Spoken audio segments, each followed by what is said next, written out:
The section that I'm going to read is from Teresa Jordan. John Madsen once described the tallgrass prairie as the lawns of God, and it was easy to hear a prayer in the whispers around me. I topped a ridge and looked out over thousands of acres of gently rolling hills. A sea of grass turned auburn with autumn, interrupted here and there along creeks on rims of limestone with dark lines of oak. The grasses seemed to stretch forever, and yet there were variations. Sagey green in wallows, brighter green on burns, darker greens in grays and gullies. The clouds broke for a moment, and the grass waved iridescent gold, 18 karat.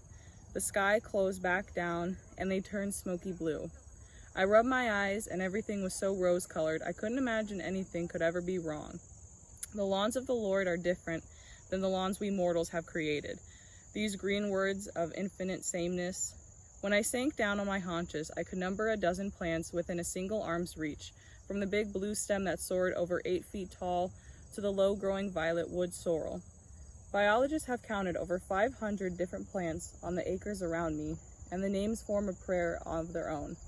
Jack in the pulpit and fire on the mountain, wild white indigo and soft golden aster, witchgrass and weeping love grass, switchgrass and twisted lady's tresses, shepherd's purse and button blazing star, and that doesn't begin to name the more than 300 birds and 80 mammals that thrive here as well.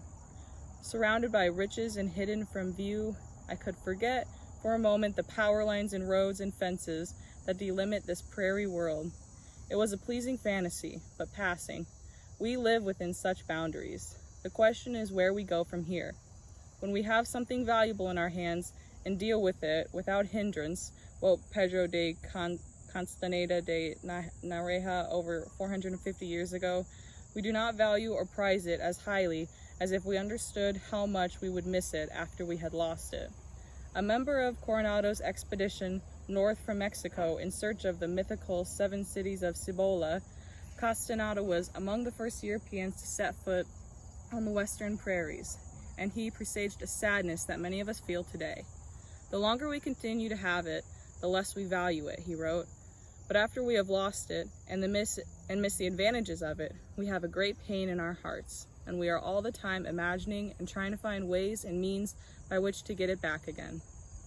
The Indian tribes that Castaneda encountered lived within the arms of God. They gave thanks for the life of each bison that fed them. Modern agriculture, on the other hand, has given us the sense that we are God.